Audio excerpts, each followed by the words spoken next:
अगर आपको पता चले कि आप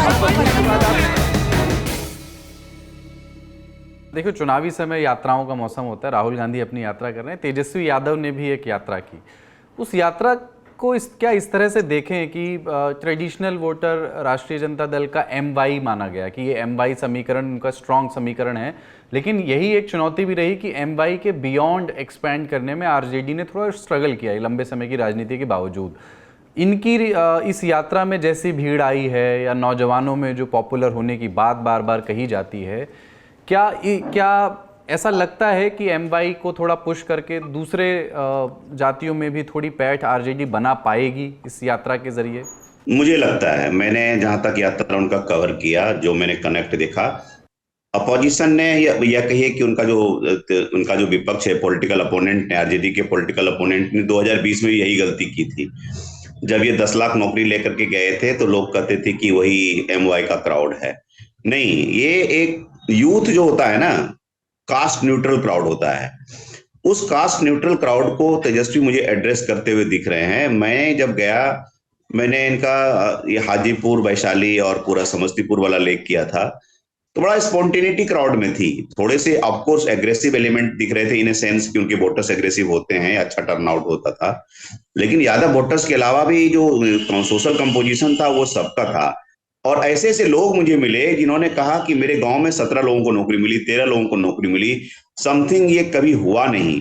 और मैं उससे भी इंटरेस्टिंग, कुलदीप, एक बात बताता हूं। मैं परसों एक ओला राइड पर जा रहा था, तो ओला राइड पर जो लड़का चला रहा था, तो वो बोला कि मेरे घर में 7 लोगों को नौकरी मिली है, 7 इंक्लूडिंग हिज वाइफ। जो लड़का वो ड्राइव कर रहा था बोला कि लगा है, मुझे पूछा कि बताइए सच्चाई क्या है, किसने नौकरी दी। मैंने बताया कि भाई देखो, एजुकेशन डिपार्टमेंट इनके अंदर में है, ये डिप्टी चीफ मिनिस्टर था, 10 लाख की नौकरी के बाद तो ये किया था, तो ये क्यों क्रेडिट नहीं लेगा डिप्टी चीफ मिनिस्टर के रूप में। तो बोला हाँ आप सही कहते हैं। तो फिर उसने कहा कि मैं, मेरे पूरे परिवार में 132 वोट है, सारा दिलवाऊंगा तेजस्वी को। तो मैं एक सैंपल बता रहा हूं कि किस प्रकार से लोग कनेक्ट कर रहे हैं इससे। ये चैलेंज है, इसीलिए तो तेजस्वी बाहर है ना। MY प्लस को ऐड करना ही तो, यही तो इसकी चुनौती है ना। जो A to Z बोलता है, जो एक्सपेंशन में माई के अलावा बाप बोलता है, बहुजन, अगड़ा, आदि, आबादी और पुअर, अच्छा स्लोगन है, कैची स्लोगन है, लेकिन उसको प्राप्त करने में काफी टाइम लगेगा। यही तो उसकी चुनौती है कि ये ट्रेडिशनली जो चलता आ रहा है उसमें वो कितना जोड़ सके।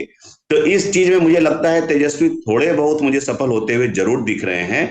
लोकसभा में कितना रिजल्ट होगा नहीं होगा मुझे नहीं कह सकता, लेकिन विधानसभा में देखता हूं कि इसकी झलक मुझे दिखेगी और एक टाइट बैटल हो सकता है। यही तेजस्वी का प्रयास है कि पूरा जो पिताजी का जो स्लोगन था सोशल जस्टिस का, सेकुलरिज्म का, उसको इकोनॉमिक जस्टिस में कन्वर्ट किया। इकोनॉमिक जस्टिस को क्रिस्टलाइज करके उसने कह दिया 10 लाख नौकरी। 10 लाख नौकरी में भी वो पास्ट टेंस में बात कर रहा है कि मैं 5 लाख नौकरी दिया है। तो ये जब 5 लाख बोलता है ना, गांधी मैदान का जो 3 तारीख की रैली हुई, जो क्राउड का कनेक्ट, उतने बड़े फादर मंच पर हैं, जब वो बोलने खड़ा होता है तो जो साए साए की आवाज आप देखेंगे माइक में, रोर्स जो आता है, वो रोर मिल रहा था। तो वो ऐसे ही नहीं था, वो ऐसे प्रायोजित, रोर्स प्रायोजित नहीं हो सकते हैं, क्राउड प्रायोजित हो सकते हैं। वो जो रोड उठता है वो प्रायोजित नहीं है। उनकी बसों के पीछे जो पागलों की तरह जो दौड़ रहे होते हैं लोग, वो मुझे नहीं लगता है कि वो उसमें स्पॉन्टेनिटी दिखती है।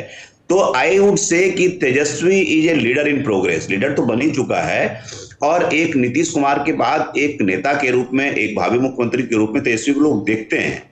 और ये तेजस्वी की एकमात्र चुनौती है कि एक सोशल कॉम्बिनेशन वो कैसे वो बनाता है, जिसमें कि एक, जिसको हम कह सकते हैं कि रेनबो कोलिशन हो, इसको कोई टैग नहीं लगे। आप देखिए, जो लालू जी के जमाने में बैकवर्ड फॉरवर्ड डिवाइड की बात होता था, यही आदमी अब अगड़े की को भी कटर करने की कोशिश कर रहा है कि जब बाप को एक्सपेंड करता है तो उसमें वो अगड़ा भी जोड़ता है। तो ये इनकी पॉलिटिक्स तो फुल सर्किल आ गई ना। तो ये अभी चलेगा, इसको सोशल इंजीनियरिंग में वर्क करना पड़ेगा। लेकिन he has coined a very good slogan, बहुत अच्छे स्लोगन के साथ जा रहा है, और इसको बहुत अच्छा क्राउड का कनेक्ट मिल रहा है। जी चलिए, बहुत शुक्रिया संतोष जी, हमारे साथ पटना से जुड़े थे।